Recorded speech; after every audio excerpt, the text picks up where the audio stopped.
RCF Finistère, l'invité de la rédaction. L'invité ou nos invités, Séverine Tessier et Yann Le Riche. Séverine Tessier, tout d'abord, bonsoir. Bonsoir. Et Yann Le Riche, bonsoir. Bonsoir. Alors, Séverine Tessier, vous êtes la cofondatrice et présidente d'Anticorps. Anticorps, c'est une association qui lutte contre la corruption politique. Yann Le Riche, vous êtes le coordinateur départemental pour le Finistère. On commence par vous, Séverine Tessier. Vous étiez à Brest aujourd'hui pour présenter cette association. Alors, en quelques mots, elle a été fondée en 2002, c'est ça? Dites-nous un petit peu quel est votre combat. Alors, elle a été fondée, cette association, en 2002, après les élections présidentielles et le fameux 21 avril, avec l'arrivée au second tour du Front National. Et 12 ans après, nous constatons que le Front National continue sa percée.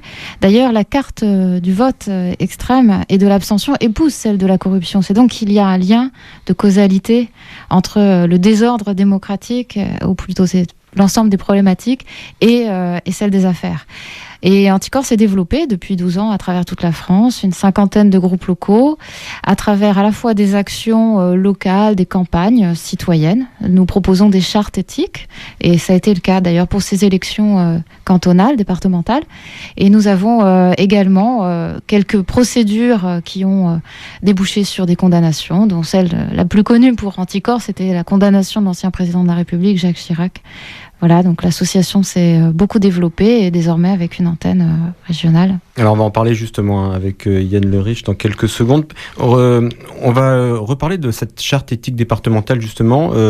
Donc les élections départementales, le deuxième tour c'était hier. Justement, vous avez interrogé les élus, les candidats, vous leur avez demandé de signer cette charte. Certains sont venus vers vous d'ailleurs, Séverine Tessier. Assez spontanément, puisque l'association maintenant est connue et que ces questions d'éthique viennent au devant de la scène en fait. Au-delà des questions partisanes, nous avions déjà fait signer une charte pour les élections municipales et d'ailleurs nous assurons le service après-vote, c'est-à-dire que nous évaluons le respect des engagements et pour les élections cantonales, nous n'avons même pas eu besoin de faire campagne puisque les candidats sont venus vers nous, ont pu signer en ligne cette charte éthique qui prévoit notamment la formation obligatoire, la mise en place de commissions éthiques paritaires, ouvertes aux citoyens, avec des jurys de citoyens tirés au sort, ce qui permet d'associer aussi le contrôle citoyen à la délibération aux décisions publiques.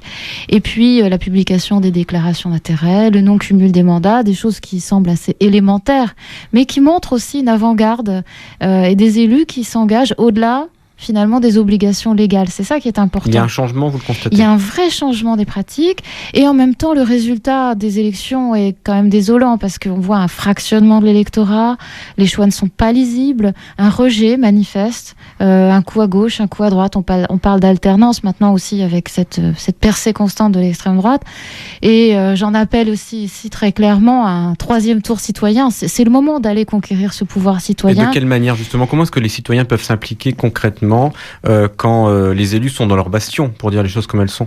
Très clairement, déjà, en s'invitant, en allant contrôler, demander des documents publics qui ne sont pas toujours publiés sur les sites internet des communes, qui sont parfois difficiles d'accès. Bien sûr, sur le site servicepublic.fr, vous pouvez avoir connaissance de toutes les procédures, de demande d'information, tous les documents qui sont accessibles au public. Ça fait partie de notre enrichissement, on va dire, sur la connaissance du bon usage des deniers publics.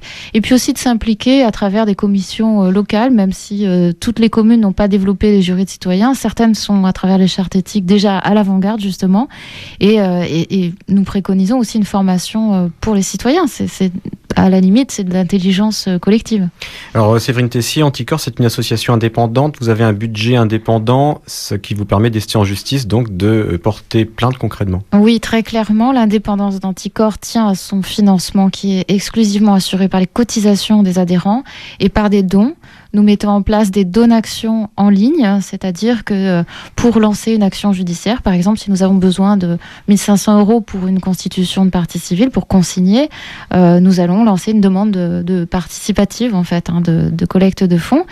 Et puis, nous avons un agrément depuis le début du mois de mars, qui est un agrément du ministère de la Justice, qui nous permet d'être recevable de droit sans avoir à prouver notre intérêt à agir, ce qui est très important pour une association comme la nôtre, parce que jusqu'alors, pour déposer des plaintes, tout dépendait du juge, en fait. Il appréciait notre intérêt à agir. Donc, Yann Le Riche, vous êtes le coordinateur du groupe finistérien, ce groupe qui existe depuis mi-décembre, donc Anticorps.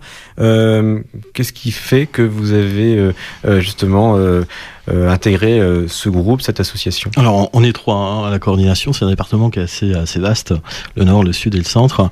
Tous les trois passionnés à la fois par la vie démocratique, par la politique, et puis le besoin de casser un peu l'UMPS ou le tous pourri, etc., redonner des lettres de noblesse à la politique. Et ce qui nous motive, c'est ça, c'est vraiment faire vivre la démocratie, alors que pour l'instant, elle a plutôt tendance à être en panne. Prouver aussi que la plupart des élus ne sont pas pourris, justement. Là, 90% des élus font leur maximum. Les élus sont aussi des êtres humains, peuvent faire des erreurs. Donc il reste 10%. Donc il reste 10%, ou 10%. Ce qui ne veut pas dire que l'élu qui est en faute, si on va le voir, qu'on essaie d'avoir un dialogue avec lui, d'attirer son attention, s'il corrige les choses, c'est très bien. Le but d'Anticorps n'est pas de multiplier les procédures, mais d'avoir aussi un rôle pédagogique et d'éducation populaire. Mais tout va bien dans le Finistère, rassurez-nous. Tout va bien dans le Finistère. On a malheureusement déjà beaucoup de dossiers. On a 10 dossiers malheureusement sur le Finistère et un sur l'Orient. On a différents dossiers, dont avec malheureusement le président des maires du Finistère, Monsieur Le Pape, on peut le citer, puisqu'on a des éléments suffisamment probants. On a aussi, sur le domaine de Douarnenez, un problème de parc éolien. On a Fouesnant avec un problème où le maire, qui est très sympathique, mais refuse l'accès à un conseiller municipal de permis de construire, alors que normalement, n'importe quel citoyen a le droit de consulter ces documents-là. Voilà, il y a différents dossiers. Cap-Lorient, alors, on est apolitique, si vous voulez, droite, gauche, peu importe. On regarde pas les étiquettes politiques des élus. On est là vraiment pour faire un travail, le plus honnêtement possible. Cap-Lorient, c'est pas à droite, c'est plutôt PS. Voilà, donc. On essaie vraiment de redonner des lettres de noblesse, on va dynamiser, on va recevoir, on a des permanences maintenant qui sont à Quimper, à la MPT. Voilà, vous ferez des débats, c'est ça? Des débats, on va recevoir les gens, faire des thématiques de l'éducation populaire. On invite d'ailleurs les élus à participer, comme n'importe quel citoyen. Et on a toutes ces informations sur le site anticorps.org ou anticorps29, donc ça s'écrit anticorps, c'est COR. Et puis on a 30 secondes pour parler du livre, de votre livre, Séverine Tessier, donc un autre ouvrage, Lutter contre la corruption. Donc en quelques secondes, est-ce que vous pouvez nous le présenter? Oui, avec le sous-titre À la conquête d'un nouveau pouvoir citoyen. Le but étant effectivement, donc c'est un message, un témoignage de ces 12 ans d'engagement, à la fois une analyse de la corruption et de ce phénomène à travers toute la France, et en même temps des propositions assez concrètes basées sur des retours d'expérience avec un programme. Et ce programme, il repose déjà sur le rééquilibrage démocratique, avec cette invitation bien évidemment à la participation citoyenne dans les institutions.